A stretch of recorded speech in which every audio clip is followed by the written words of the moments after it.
बिस्मिल्लाहिर्रहमानिर्रहीम अस्सलामुअलैकुम। Welcome back to another video. आज की जो हमारी वीडियो है इसमें मैं आपके साथ बहुत ही इजी और कंफर्टेबल नेक लाइन की कटिंग और स्टिचिंग शेयर करने लगी हूँ। ये नेक लाइन जो है थोड़ा सा डिफरेंट है। इसमें हम जो लेस लगाएंगे इसको बिल्कुल इनविजिबल तरीके से लगाएंगे। किस तरह से लगाएंगे वो भी मैं आपको बताऊँगी।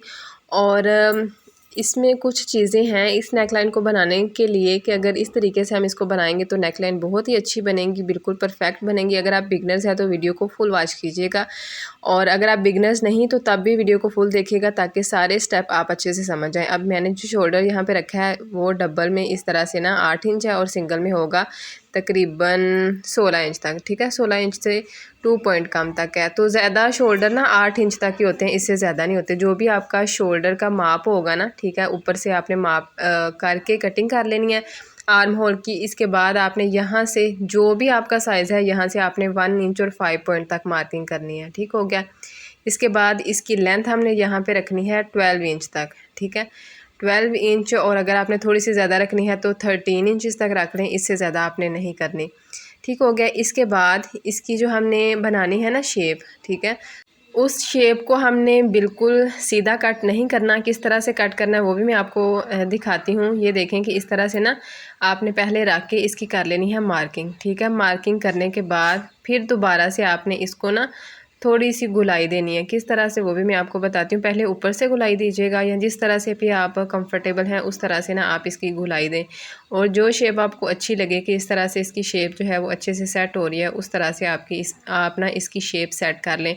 और दूसरी बात ये कि जब आप मार्किंग कर रहे हो ना तो चाक ही इस्तेमाल कीजिएगा। अगर हम मार्कर या पेंसिल इस्तेमाल करें ना तो उनके निशान जो है वो फिर रह जाते हैं। तो ये जो ये येलो कलर का चाक है ना बड़ा मज़े का है। इसको जब हम प्रेस करते हैं ना तो प्रेसिंग से ही ये सारा चाक जो है वो इरेज हो जाता है।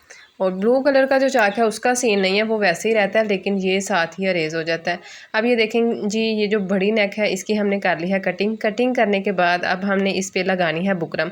बुकरम से ये होगा कि हमारे गले की लुक जो है वो बहुत ही अच्छी आएगी। तो दोनों साइडों पे जितनी भी इस तरह से इसकी गोलाई है ना उससे तकरीबन 1 इंच तक आप बुकरम ज़्यादा कट कीजिएगा। ठीक है, तो ज़ीरो साइज़ की बुकरम की मैंने कटिंग कर ली है, जिसकी यहाँ पे मैंने विड्थ ली है 1/2 इंच से भी थोड़ी सी कम। ठीक है, तो 1/2 इंच तक भी आप इसको ले सकती हैं। ठीक है, तो यहाँ से इसका मार्जिन साइड से रख के ना तकरीबन 2 पॉइंट तक, तो फिर आपने इसको इस तरह से पेस्ट कर लेना। जो इसकी चमक वाली साइड होगी उसको आपने नीचे की तरफ रखना है।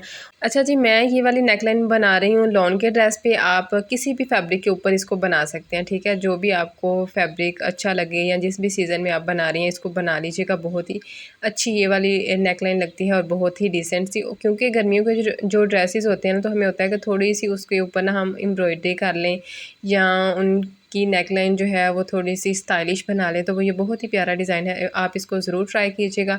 अब ये देखें जी, इस तरह से इसकी बुकरम जो है वो भी हमने कट कर ली है एक्स्ट्रा। तो बाकी ये जो एक्स्ट्रा बुकरम मैंने कट की है ना तो आपने भी इसको पूरा माप के कट करना है। एवं भाई हम फजूल चीज़ें कट करें, बस मैंने देखा था तो देखा था कि बस ये कुछ सीन हो गया।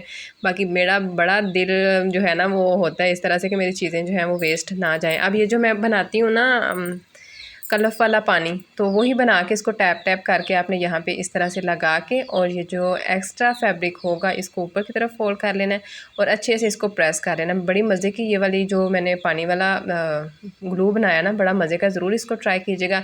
इसके बाद जी अब हमने ग्लू जो है वो भी चेंज की हुई है। E8000 ग्लू है, पहले B6000 हम यूज़ कर रहे थे। और इसको भी हमने लगा के लेस की जो सीधी साइड है वो हमने रख लेनी है नीचे की तरफ, और इसको भी हमने यहाँ से कट करके प्रेस कर लेना। ठीक है, अब इसको हम रख देते हैं साइड पे ताकि ये थोड़ा ड्राई हो जाए ज़्यादा। और क्योंकि ये जो ग्लू हम लगाते हैं ना अगर ड्राई ना हो तो ये फिर ना सारी सुई में अटकती है और सिलाई नहीं लगती। अब इसके बाद ये जो हमने नेकलाइन की कटिंग की थी ना उसको रख के, तो यहाँ पे आपने 1 इंच तक इसका फैब्रिक बाहर की तरफ रखना है।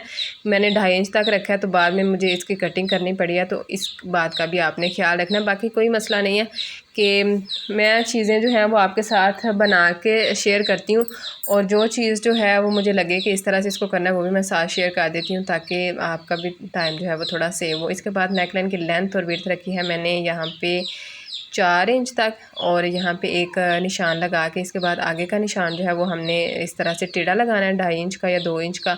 ठीक है, और इस तरह से हमने इसको कर लेना है प्रेस। ठीक है, और ये जो प्रेसिंग है ना ये किस तरह से एडजस्ट होगी वो भी मैं आपको बताऊंगी, क्योंकि अगर हम इसको एक ही तरह, जिस तरह से इसकी प्रेसिंग आ रही है उसी तरह से लगाएंगे तो लेस जो है ना वो टेढ़ी हो जाएगी। तो ये देखें कि ये जो इसकी सीधी साइड है ना, उस तरफ को आपने इसके ऊपर लेस लगानी है। तो लेस के किनारे किनारे के ऊपर आपने यहाँ पे सिलाई लगानी है, बिल्कुल नीट सिलाई लगाइएगा। और मशीन का टांका जो है ना वो बड़ा कर लीजिएगा। इस तरह से जो हम डबल डबल सिलाइयाँ लगाते हैं ना, तो कोशिश किया करें कि उसमें मशीन का टांका जो है वो बड़ा ही रखा करें। इससे ये होता है कि फिर ना सिलाई में इतना खिंचाव नहीं आता। इसके बाद ये वाली जो लेस है इसको हमने दोनों साइडों पे जो है वो सिलाई लगानी है, ठीक है। और ख़्याल रखना है कि लेस को हमने बिल्कुल भी नहीं खींचना, ना कपड़े को खींचना है और ना ही लेस को, जस्ट इसको बस रखना है और इसके ऊपर सिलाई लगा लेनी है, ठीक है।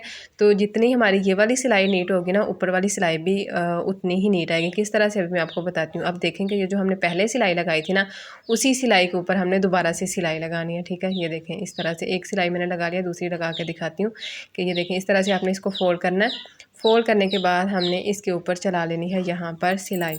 अच्छा जी, अगर आप यहाँ तक वीडियो देख रहे हैं तो मुझे उम्मीद है कि आपको कुछ नया सीखने को मिला होगा। तो इस तरह की मज़ीद हेल्पफुल वीडियोस के लिए चैनल को सब्सक्राइब कर लें, बेल आइकन को प्रेस करके ऑल पे क्लिक कर लीजिए, ताकि जब भी मैं वीडियो अपलोड करूँ तो नोटिफिकेशन आपको मिल जाए और आप मेरी फ़ौरन से वीडियो देख लें, ठीक है। इस तरह की टिप्स और ट्रिक्स मैं काफ़ी आपके साथ शेयर करती रहती हूँ।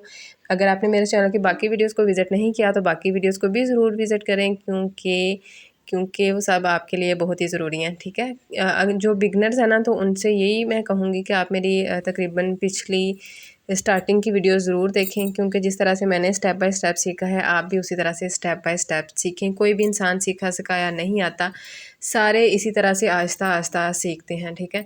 तो ये देखें जब हमने इसको कर लेना है प्रेस दोनों साइडों से हमने इसको करना है, ताकि ये अच्छे से यहाँ पे सेट हो जाए, ठीक है। और इसमें कोई भी झोल वगैरह या चुनट वगैरह जो है ना वो आपने रहने नहीं देनी, ठीक है। ये देखें इस तरह से खींच के, अगर आपको लग रहा है कि खींच के ये सही हो रहा है तो खींच के कर लें। इसके बाद इसकी दोनों की सीधी साइड्स मिला लेंगे और जो हमने नेक लाइन की मेजरमेंट रखी थी ना, वही आपने रख लेना है।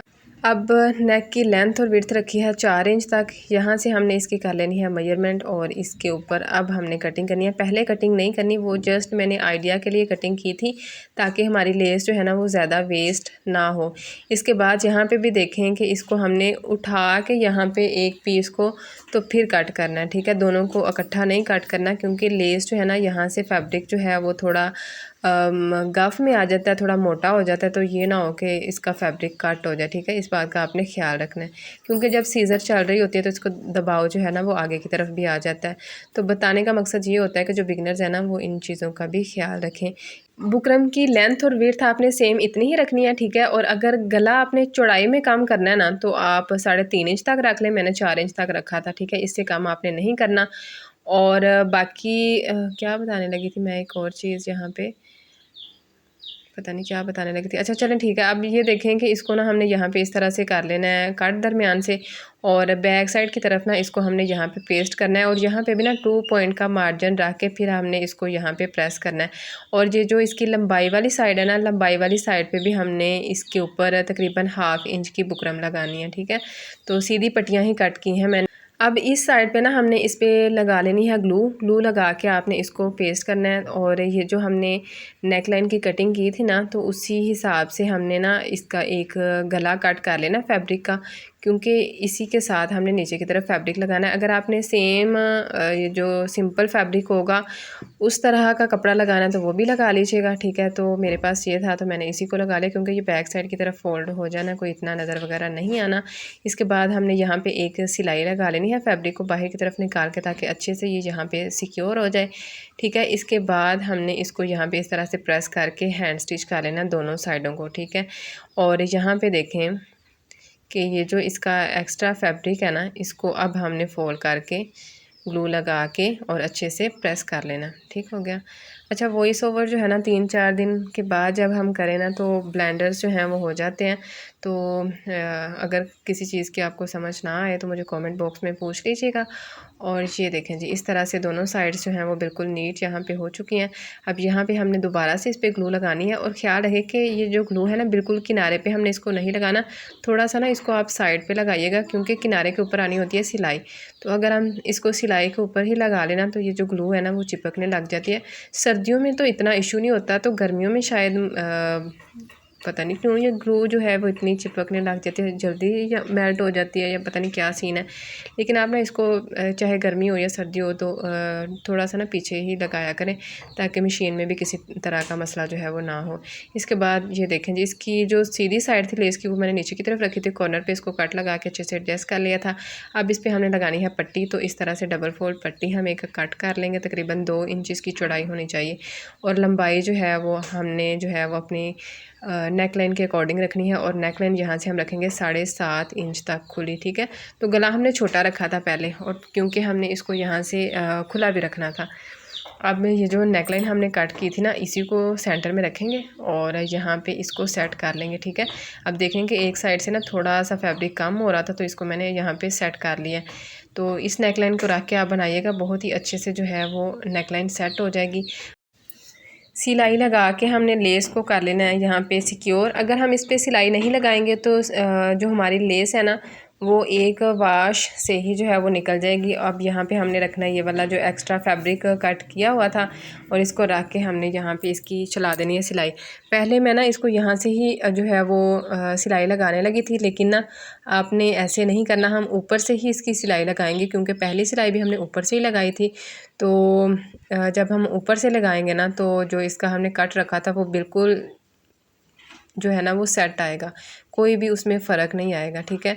तो अगर आपको लगे कि यहाँ पे आपसे अच्छे से सेट नहीं होगा, तो आपने ऊपर से ही इसको यहाँ से सिलाई करना है। तो देखें कि दोनों साइड जो है ना वो बिल्कुल नीट और अच्छे से यहाँ पे सेट हो चुकी हैं। तो जी अब दोबारा से हमने इसको यहाँ पे करना है सेट, ठीक है। और सेट करने के बाद आपने देख लेना है कि कितना इसका गैप आ रहा है, ठीक है। और अब हमने इस पे ग्लू लगा ली थी, वो थोड़ा सा पार्ट जो है वो मिस हो गया है, तो यहाँ पे भी ना इसको ग्लू लगा के मैंने अच्छे से सेट कर लिया, ताकि इसकी सिलाई जो है वो बिल्कुल नीट आए। ठीक हो गया। तो उम्मीद करती हूँ कि आज की वीडियो जो है वो आपको अच्छी लगी होगी, और अगर आपको किसी चीज़ की समझ नहीं आती तो कमेंट बॉक्स में पूछ लीजिएगा। और बाकी जो मुझे कमेंट्स आ रहे होते हैं कि आप किस सिटी से हैं, ड्रेस की स्टिचिंग क्या लेती हैं, आप हमारा ड्रेस स्टिच कर दें, तो सीन कुछ ये है कि हम किसी के ड्रेस स्टिच नहीं करते, क्योंकि ड्रेसेस आने जाने का बड़ा मसला होता है। तो हम इस तरह से ना जो है पोस्ट ऑफिस जाने का भी इशू होता है, तो इसलिए ना मैं फिर कहती हूँ कि हम ऑनलाइन ड्रेसेस जो है वो स्टिच नहीं करते। तो माजरत, जिनसे भी आप ड्रेस स्टिच करवाती हैं उनके साथ मेरे वीडियोस शेयर कर लिया करें, जो भी डिज़ाइन आपको अच्छा लगता है, क्योंकि जो भी डिज़ाइन मैं बनाती हूँ ना और आपको दिखाती हूँ तो उसकी वीडियो जो है वो अपलोड की हुई होती है। मिलते हैं आपसे इंशाल्लाह नेक्स्ट वीडियो में, तब तक अपना बहुत सारा ख्याल रखिएगा, तो हमें याद रखिएगा। फ़ी अमान अल्लाह।